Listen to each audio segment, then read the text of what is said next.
Zavala, we did it! The shields are down! The Titan Vanguard looked to the sky. The ghost was right. The topaz glow of the Cabal command ship shields flickered and disintegrated. Zavala wasn't a man who smiled often, but there were a lot of firsts today. All friendlies, focus fire on that capital ship. The tower does not fall today. He launched himself from behind cover, weapon snapping to his shoulder, the not smile still curling his lip. These Cabal were going to learn.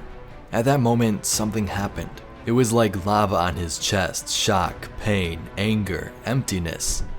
The breath rushed from his lungs and his weapon clattered to the ground. The sounds of war buzzed into quiet, but no matter, he'd been lower than this.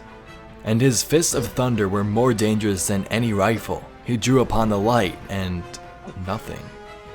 His eyes widened, he froze for an instant, and a Cabal slug rifle hit him in the side. The light is gone, he thought, over and over, the light is gone. Then he heard some words. You're their leader. They need you, now more than ever. Get up, get up. He roared in defiance, lurching back to his feet. He would see them all safe, even if it meant his life. Amanda was quiet, but Zavala could still hear the anger before her voice came back over the comms. Due respect, Commander, I ain't got time to be your chauffeur. There are thousands of people like me stranded down there in the city. This city is lost. He hated saying it, but he knew it in his bones. And we're all the same now, Holiday. The light is gone, and we have to regroup. You mean run? Even angrier now, it was infectious. I mean live to fight another day. We don't have the luxury of rescue flights anymore. The longer we stay here, the tighter the noose. Then go, what's stopping you? You know how to fly a ship. Not like you. You're the best pilot in the system, Amanda, and you're the only one who can keep our ships up in the air once we're away from Earth. Damn it, sir, we can't just leave them here. I've already made my decision. If humanity is to survive, he'd leave the betting to Cade, but he knew the odds were slim. This is the only choice we have. Silence for a few seconds this time. All right, her voice cracked, and he understood. He made himself look at the numbers, 73 ships lost in the Exodus. 73 ships full of people looking to him for guidance, guardians and civilians alike. All Zavala could give them was a noble death.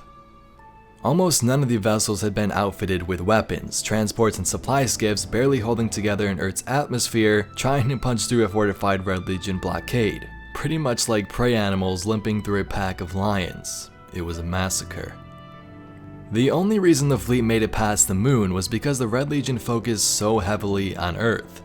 In that, they seemed like the Cabal Zavala knew, single-minded and capable of thinking of more than a few moves ahead. But he knew this Dominus Gaul wouldn't give up that easily, so they kept moving. But what next? Zavala had a plan, of course. He always had a plan, Titan Vanguard or no. But what he really needed was information. He needed... And at that moment a voice chimed in. Deputy Commander Sloan reporting for duty, sir. Zavala closed his eyes, and for a brief moment, he relaxed.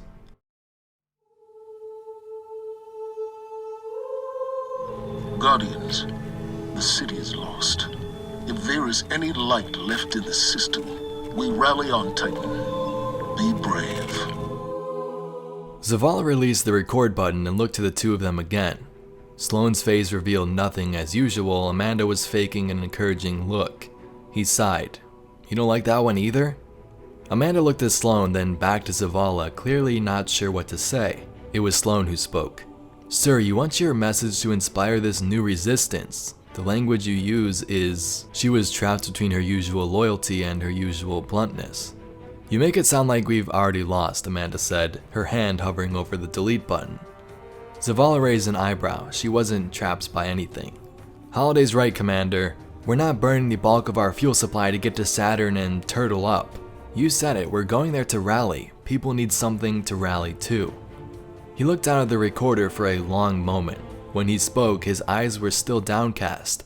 They need to know the truth. I owe them that. Activate the beacon.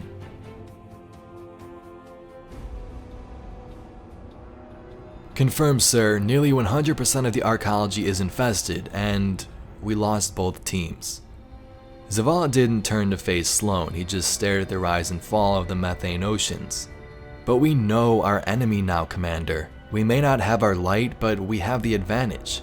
Give the order and we'll storm the place, burn it down if we have to. The Hive deserve nothing less. I was a fool to come here, in the shadow of our worst enemy. He looked up at the hole in Saturn's rings, his back still to her. I thought the strength of our resolve and the treasures of the Golden Age were more powerful than whatever fuels those demons. Sloan hated hearing him talk like this, but it was the only way he seemed to talk these days. You weren't wrong, sir. It may be the only place in the system the Cabal won't go. A perfect launching pad for us to strike back. We'll suppress the Hive and... She was interrupted. Pull them out, all of them. Get them back to safety and post guards on our side of the bridge. Commander? Dismissed. Now is not the time, Cade. Sword strike. 41 Cabal down. On the contrary, my horned friend, throwing knife. 36. These red legions are burning down our house. The stakes have never been higher. Hand cannon. 37. Let's say 2,000 glimmer ahead. Ikora then said, Red Legion, you fool, and no, sword strike. 42 and 43. 5,000? I will not wager against you when our home is... Their light was cut out as well. What is this? Cade, what have you done to me? Another trick to win a bet you haven't made? Ugh. Cade. No, you big ox, I can't... can't you see that it got me too? Look out! Sidearm. 38. The light is beyond my reach. My ghost is empty. Sword strike. 44.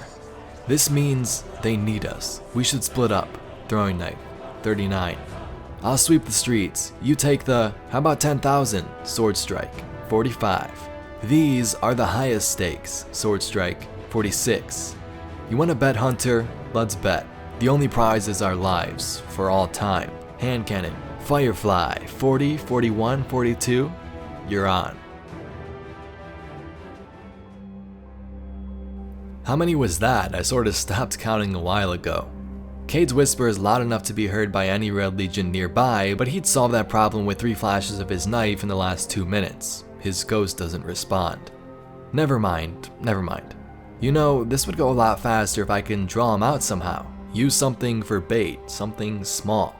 His ghost still doesn't respond. Not like you, something like a big glowy eye. Wait, shh. He ducks in the shadows. 2 legionaries flanking a Goliath tank waddle past his hiding spot. No need to be a hero, he thinks. At least, not a dead one. Not yet. 3 more blocks and we're in business. You sure you can still access those terminals? No response. You're right. I shouldn't doubt you. Just because we haven't touched the light in 9 hours doesn't mean that you can't still, do your thing with the beam. But you're my last hope, little buddy. Zavala's gonna take years to build up his space fleet. Ikora's gonna sit there and stare at a traveler-shaped hole in the ground for just as long. It's up to us now. You with me? And then a loud whisper said, always. Vanguard Emergency Override, Auth Chartreuse 77-6. Good morning, Hunter Vanguard. Automated voice help system engaged. How can I help you today? I need to take down a giant space rhino before he sees me. I assume you're referring to a Cabal enemy. Can you provide me with more information? He looks like a 15-foot tall, spiky cloud with wings and a cape. That doesn't align with reference images I have on file. Is he wearing some kind of special armor? Either that or he's got a real weird body, and we're talking weirder than usual. How can I help you today? Sorry. We need to kill this Gaul guy. I need ideas. How did that one fire team take down Crota again? They infiltrated the Ascended Realm and confronted him at his Oversoul throne. Okay, that's probably not gonna work here. What about Skolas? Please specify. When he met his execution in the Prison of Elders? Nope. Or when he brought his House of Wolves across time through Vex gates? Now we're talking Vex stuff. Teleporting. How do I do that? So your name is Failsafe? Yes. And your name is the Cade unit. You're an exo, human brain in a robot body, weird mouth lights. Wait, who was that? Who was who? I am me. It doesn't matter. You don't know what will happen if I do this. You're an AI just like the one back at home that told me about this place. That is incorrect. I'm about 1,000 times smarter. If you're so smart, how come you crashed your big ship into a horse moon? That is very rude. We don't have a lot of time. I'm just gonna wire up this Vex teleporter to my triple jump circuits. What's the worst that can happen? Based on my cycles analyzing Vex portal technology, one of the many alarming yet likely outcomes is that your body and consciousness are separated into two distinct antimatter dimensions. You're making that up. Here goes. Please wait a moment, Kid Unit. I have not encountered anyone else on 7066 Nessus since the crash to the Exodus Black. I'm not good at being lonely.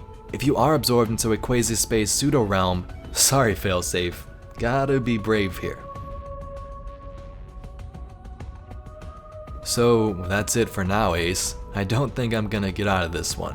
Not the most heroic way for your old dad to go out, I'll admit, but at that moment the teleporter went off. Ah shoot, gotta start over. How long was that one, failsafe? 236 seconds since the last teleportation. You haven't ever told me that Ace was your son. How wonderful. And super sad. Yeah, that's the theory. Saw the name in a journal in my pocket when my ghost first res me. Seemed as likely as anything else. So you don't know if your son truly exists? That's super duper sad. Nope. But you don't know what happened to your crew either. Does it change the way you feel about them? Not at all, but they're still dead. Well, there you go. Now do me a favor and start the recording again, will ya? Not sure. Cave Unit, I have great news. A ship similar to yours has entered the gravitational radius of this planetoid. What? Alright. Listen, the next teleport's about to happen. Don't tell them I got in over my head, okay? Tell them it was some kind of Vex trap or something. Got it, failsafe? She hadn't touched the ground since she leapt from the rubble of Tower North. As the ship spiraled towards the flames below, Ikora Ray blinked from its wing back to the interceptor and shoved 3 vortex grenades into its propulsion emitters. Blink, to the nose of a harvester, 4 shotgun blasts to its anti-gravity cores. Blink, atop another thresher. She glanced over her shoulder at the traveler and bared her teeth at the perversions attached to its surface. Her Nova Bomb disintegrated in the front half of the ship and she leapt away. She would destroy them all for what they've done to the city, to the tower, to the speaker. She would, and at that moment the Red Legion took the traveler's light. Everything went dark, her fingers went numb. She tried to blink to the thresher as her sight returned, but there was nothing. The light was gone? She plummeted toward the ground, her mind racing. No grenades, think. No Nova Bomb, think. She emptied a clip into the billboard below her and it collapsed into a heap on a rooftop. She tried to tuck into a roll, but her body still slammed into the tangle of metal. Ikora struggled to move. Her shoulder was probably separated and her powers were gone, but she'd be damned if this was the end. She pushed herself back to her feet, eyes ablaze, and charged her next target. Hidden anti-cipher accepted. Missive from first follows, 180 seconds to erasure. My hidden, we knew this was one of our futures. My seat of power is gone, Guardians, scattered like embers and stomped out as easily. This Red Legion are just Cabal, yes, but with enough complacency, even the most thuggish of our enemies can destroy our world. End your operations, make for your safe houses. Do not attempt clandestine strikes against our occupiers. Lives are a currency we cannot afford to spend. Wait for our conquerors to show the same complacency that led to our defeat. We will outlast them. We will make them pay. Chalco, if you still draw breath, know that you were right. We lost sight of what was out of our sight. It will be the last time we make that mistake. Eris, if your quest has not claimed your last life, know that we have not given up on you. When we rise again, there will be a home for you once more. The rest of you, hide, watch, wait for word from me, and if that word never comes, you all know what to do. Missive from First ends. She didn't need her light to kill a marauder with a single palm strike to the skull. Ikora let its body drop into the forest floor and watched its ether drain into the dirt. It was like the days after her ghost first revived her, when she would disappear into the wilderness and dare the unseen to challenge her. This is the 11th fallen she'd taken down since she'd been within sight of the shard, and the last one standing between her and recovering her power. She turned to the shard and took a step toward it. Another step, past 2 dregs she'd taken out an hour earlier. Another step, over a wretch that had caught her off guard right after. One more step as she stretched out her palm to touch the surface of the shard, closed her eyes, and waited. And waited. Nothing. Her eyes shot open and she stared at the cast-off piece of the Traveler, silent, disbelieving, furious. Then, serene. She stood for another minute, staring, then performed a few calculations in her head. She then looked up to the heavens to an empty spot in the sky and said, Io. The Red Legion ship curled for a landing above Echo Mesa and its engines went dark. The canopy retracted and its pilot climbed out. Ikora's feet touched the surface of Io for the first time as a Guardian without light. It felt wrong, but not as wrong as the ground then shook as 3 Red Legion harvesters flew overhead. Not as wrong as them.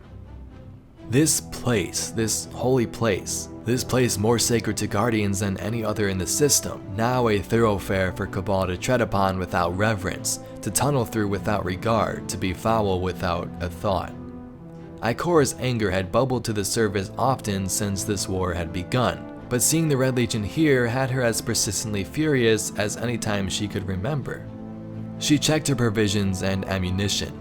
The Vex were here as well, but she knew that as long as she stayed away from the machines, they would present no threat and she'd deal with them later.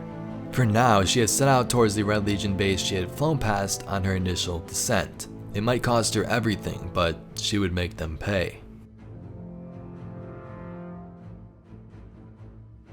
Ikora bit down on an empty rocket casing she'd hollowed out. Her grunt of pain muffled enough she didn't bother seeing if anyone heard. The shrapnel was out of her shoulder, finally. It fell from her fingers to the rocks down below. She didn't know how long she'd been here on Io, one more thing that had drifted away in her new life without light. She didn't know how many Red Legion she'd killed, but she knew how close she'd come to dying herself. She had the scars to remember that. Her shotgun was lost, lying broken outside the guard tower of a Red Legion base a few clicks east. She'd emptied it into an incendior and then used it to bludgeon a scion into the ground.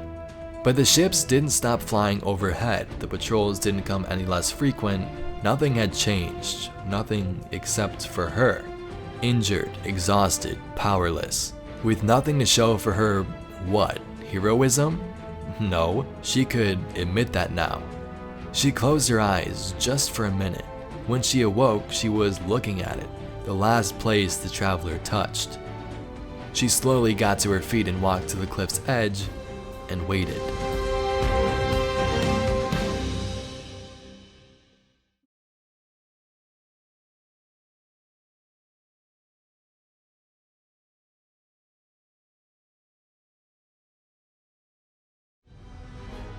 The Red Legion invader said something in its unknowable language. It gestured its right hand toward a Guardian who lay still, groaning and trying to get up. Even from his perch on the balcony above, Theus 7 knew mockery when he saw it. Chaos, crowds covered in the archways of collapsing buildings. Cabal rampaged around the open courtyard, shooting and throwing and overturning. Nothing, no one in their way was untouched. The Cabal closest to Theus drew his sidearm, aiming at the still sputtering Guardian beside him. Theus drew his hand cannon and got a shot off before it could, then got a clean shot at another Cabal terrorizing a group of children. It wasn't long before the Red Legion focused fire on the balcony. He was a Sentinel Titan though, and he knew what he had to do. He leapt down, drawing on the power of the light from his shield, but the light's gone out. The air left his body, the ugly face of the Red Legion got closer. Nothing left to do. He shouted at the crowd to run as he primed a grenade.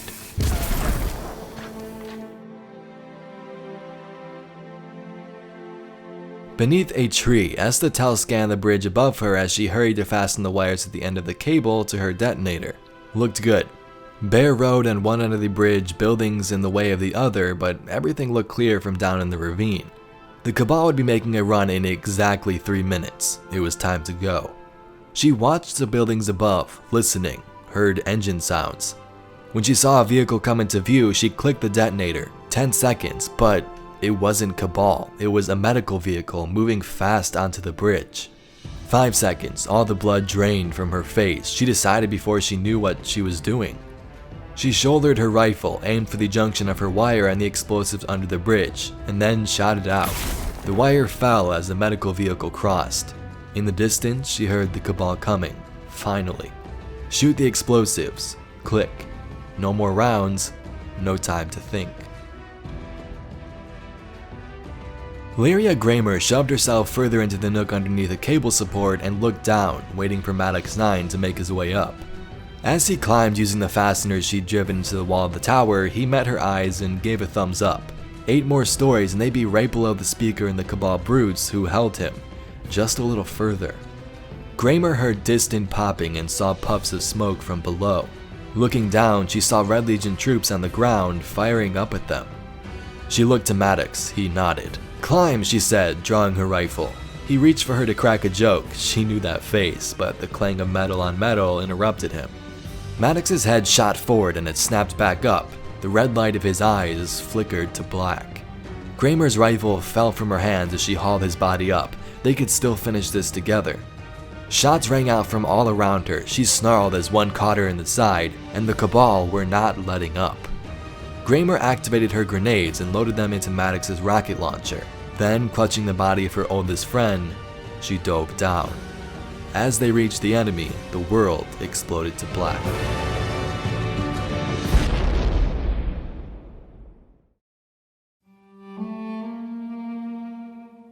Deimos 22 whipped his free arm as he called to the crowds of humans, pleading with them to hurry. The compound must have been their home for years, that was his guess based on the armfuls of possessions passing him. But it was flooding now, sinking. The tunnel? The only one that hadn't flooded, made of cracked rotten wood and brittle metal, was barely big enough to stand in, but it would get them to the surface. "Come on," the Titan called as they streamed past him, children and old folks crying. "I know," he said, straining not to shout, "but we have to move." A woman dropped her enormous suitcase and he kicked it aside. She looked back at the bag and then she was gone in the crowd. The whole structure began to groan and Deimos looked up, scanning up and down the tunnel. It didn't sound right at all. The section of roof above him split open and the whole tunnel buckled. He could hear the tension grinding in his arms as he pressed on the roof. Hold. He kept calling out and they kept running past. He held and held. And when he let go, he was the last one left. Enokai Tai checking in. The Titan listened for a response as he throttled the Wayfarer Z over the rubble of a collapsed building and onto what had once been a busy road. He watched for activity. Nothing yet. "Tai, we see you," the voice in the radio came back. About 12 clicks to the rendezvous point. The Titan accelerated, staying low. He was picking up a pair of Guardians, 2 more just like him who had been passing information to an off-world ship when their vehicle was destroyed. Just a few weeks ago, he would have scoffed at putting 3 people on a Sparrow. Now, pickups like this were almost normal. A large Legion ship, he didn't know what kind, lay strewn across his path. He pulled back on the stick to rise over the wreck, but something within the Sparrow sputtered. A second later, that something caught on fire. "No, no!" The Sparrow slammed down onto the cratered road. Plasma bolts flew past Tai. An ambush. Tai leapt off the Wayfarer Z and ducked behind it, firing as a platoon of Red Legion emerged from the wreck. He managed to get off a couple of shots before the Sparrow exploded. Dax Itono moved through the darkness of a Red Legion storehouse as quietly as he could until he reached the control panels at the far end. He looked around, hoping the towers of equipment and storage containers would keep him hidden. Lit up the panel. This panel would generally be used by its owners just for inventory on this one unit. After the Cabal had seized the buildings here, however, the Guardians realized the Legion had unlocked the network to such degree that if you could access any panel, you can get in almost anywhere in their systems. Dax pulled the buckle from his belt, a mag hack.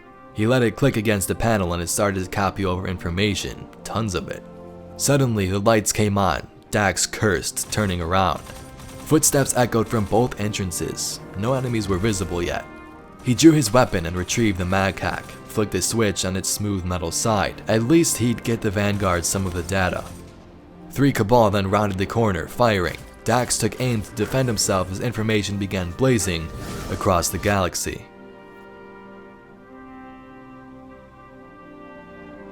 You can make anything sound like no big deal if you say it the right way. Gemma Nix knew that from very early on, and yet it never ceased to bother her. You could say the Red Legion is wiping out innocent people all around the city, all matter of fact, but now as she led maimed and hollow-eyed stragglers through the ridges of junk and a cratered earth, those words swelled and distorted until they were her entire reality. You could say you've lost your regenerative ability, but you're still able to fight, but saying it didn't get her feelings across. The pressure of the rebar she grabbed to steady herself was not pain, yet like every sensation now it stung in her brain. This way, Gemma located a hatch and held it open, watching as the survivors filled in. Then she slammed it shut. A few seconds later, the hidden transport the people had crawled into revved its engine and burst from a pile of debris. Gemma watched them go. She waved and saw a puff of smoke in a burnt-out building a quarter-mile away. Then she saw a hole in her hand, and nothing else.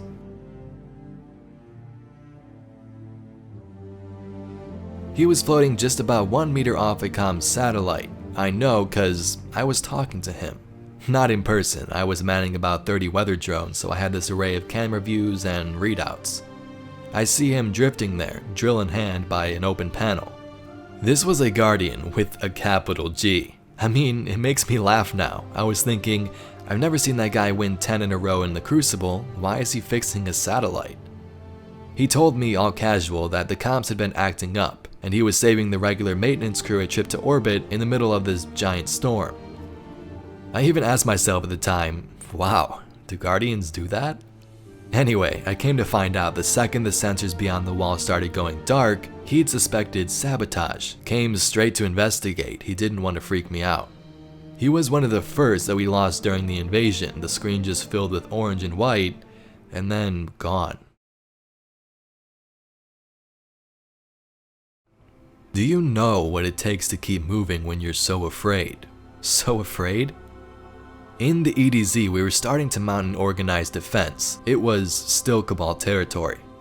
She and I drew the short straw to hit a rolling transport, a fat Cabal train on wheels, coming out of a munitions depot and heading for the farm. So we're waiting behind a ridge and the carrier approaches. She blasts it with her grenade launcher. The shell slams into the tread of a carrier and it just sticks. Doesn't blow up. I look at her, she's gritting her teeth. While I'm still in shock, she leaps to her feet, hops on a Sparrow and zips about half a mile down the road. I sit there and watch through the binocs. She pulls out his sidearm and aims from behind a bunch of steel girders. Shoots a shell in the transport tread, takes another, 3, 5. It's unlike her to miss. Then I see why. Her whole body is shaking with fear. Finally, she detonates the shell, and I mean, I've never seen a blast like this. An orange dome that reaches almost all the way back to me. It even melts the rubber on my goggles. It was the right move. You don't come back from that though.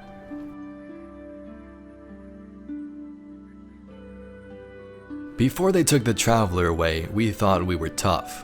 All of us. But man, without Ghost, we became real vulnerable for a while. At least I did. Gaul apparently had us pegged. A bunch of Fallen were trying to establish a base of operations near the old Nessus crash site after the boss left. When Drake and I arrived in Nessus to help organize resistance against the Red Legion, we engaged the Fallen. We couldn't let them build up their forces. So the ground trembles when one of the Fallen transports blows up, and I lost the grip on my rifle. It slips right down the ridge where we're taking cover behind. I've never felt so stupid, and I couldn't move. Drake shakes me out of my stupor and we scramble over the bridge to get my rifle. I slide down and grab it while he covers me. It feels like the world is frozen in place. I can still picture him shooting round and around as we head back to safety. He's right on my heels, but I'm sorry. He was hit in the neck, and that was it. The fear?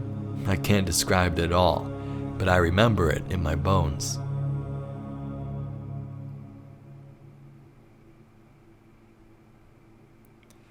From the cockpit of her jump ship, Kanmu mouthed words in almost perfect sync with the voices behind her.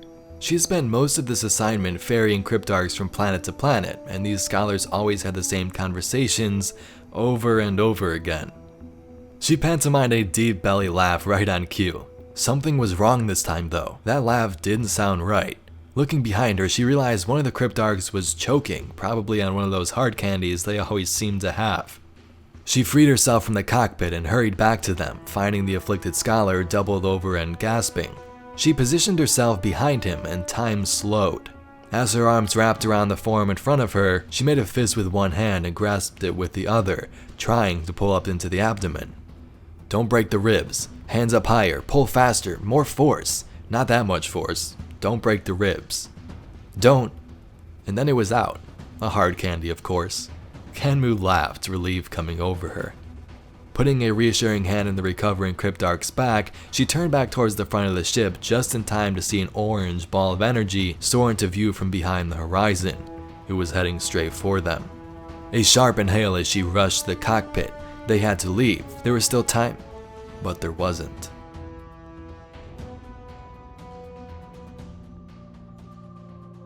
Pain. Just pain. The word banged around his skull, crept down his body, echoed through his bones. There'd been a time before pain, but Calumet Ziv couldn't remember it now. He leaned harder into Aza 3, who buckled at the unexpected weight shift. She steadied herself quickly, and they carried on. Do you need help up there? From behind them, Evola's footfalls were uneven, owing to the hole in his right thigh. Ziv wasn't sure he could help if he wanted to. Aza must have felt the same way. No, just had to readjust. They continued in exhausting silence toward the extraction point, staying among the rubble as far from the road as they dared to get. They traveled this way for hours, the only survivors of a Cabal ambush, and had covered almost no ground. Far in the distance, a familiar sound. Vehicles, several of them. A Cabal convoy appeared on the far-off ridge, and the last granules of hope Ziv had been hoarding away left him. They had no chance like this, not if he stayed with them. He let go of Aza and slid to the ground. The Exo reached down and grabbed his arm. You have to try, Ziv. We can't stop here. Not now. He twisted out of her grasp. You can't. Understanding, Evola shook his head, looked about to speak, but Ziv interrupted. I can buy you time. Aza and Evola looked at each other, back at the convoy. They knew what was right. A brief goodbye, an embrace, and they were gone, ducking behind debris and rubble at already twice the speed. Crawling closer to the road, pain screaming through each movement, he waited for the others to be far enough that he could draw the Cabal past them. From there in the dirt, he shouldered his rifle and started shooting.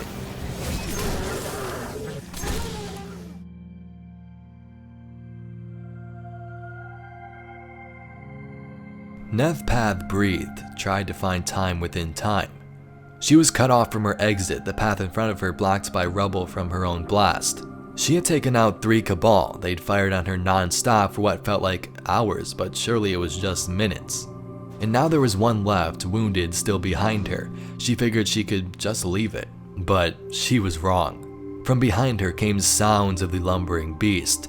Turning, she fired. Nothing. Her weapon was dead or jammed or... it didn't matter. She threw it down and crouched behind a pillar with her blade as the Cabal fired. Once, twice. Click. The clatter of its rifle hitting the ground. Nev peered around the pillar in time to see it advancing with its own blade drawn. Leaping from cover, she went for the neck. So did he. And they both connected. Serrano laughed as he walked, listening to Cade 6 on his headset. The Exo was bragging about a distraction he'd used in a Cabal that involved, did he hear that right? A chicken? And more than once? Seemed the Red Legion had a weakness, and some of them were pretty odd. The story took his mind off of his aching legs. His ship had been blown up miles outside the city, but he finally saw the tower coming into view. He was deep into a daydream about napping when he heard it crash up ahead. Serrano picked up speed as he approached a curve in the road, and when he rounded it, he saw the dust cloud first. As it cleared, he saw an overturned Sparrow and, worse, the Guardian beneath it. His heart sank as he ran towards them, but as he got closer, he could tell it was too late. He touched the Guardian's shoulders, bowing his head for a moment. His gaze then quickly turned to the Sparrow. A guilty pang made him hesitate, but the Guardian didn't need it anymore. He righted it and climbed on. Flying fast around a curve, Serrano spotted a troop of Cabal firing and closing in on an encampment. The cowering civilians managed to get a couple of good shots against the invaders as he watched, but they wouldn't get enough before the Cabal surrounded them. Then he saw the incendior among the beasts. That was the answer. Serrano turned the Sparrow, aiming straight for the flamethrower in the Cabal's oversized hands, and cranked the thrust. He had just enough time to appreciate the surprised incendior's face.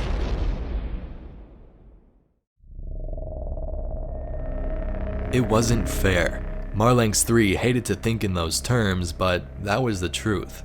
She was deep in the inverted spire looking for Cabal security, and there was only one reason. Some Guardian who allegedly gotten their light back was trying to make it through this place to find whatever it housed. She was just there to help clear it out, along with several other Guardians who weren't so blessed. If she bought it now, there was no coming back. She ducked into a stairwell and whipped around. Nothing. "Got an empty stairwell here," she said onto the headset. Marlanx ran up the steps and pushed through the next door, swept left, then right. A corridor stretched in both directions. Footsteps down below. She shut the door behind her and went down the left hallway toward the closest door. As her hand touched the doorknob, she heard a sound behind her. Gun at the ready, she spun around. A door had opened down the hall and another Guardian was staggering through. No weapon, but wounded. In that moment, everything became clear. This was why she was here. She held up her hand. "Stay there." She hurried back into the stairwell and shot off the handle and then turned to face the coming sound. Fair had nothing to do with it.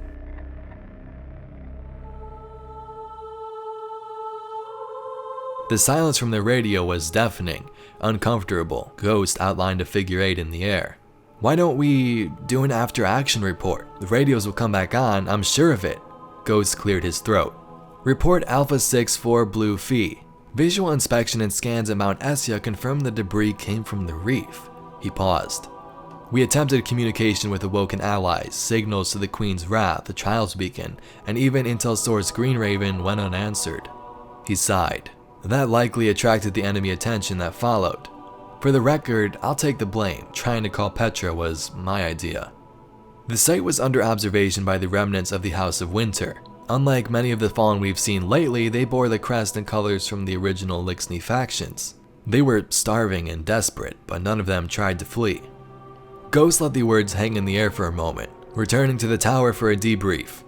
They flew in silence for a long moment before Ghost activated the comms again, and despite the static, spoke into the void. "Tower approach, this is City Hawk 723. Please respond." Repeat, tower approach, this is City Hawk 723. Anyone home? No response on any channels, even the emergency frequencies. What is going on back there? Remember when I told you that you fly too fast? Forget I said that. Fly fast.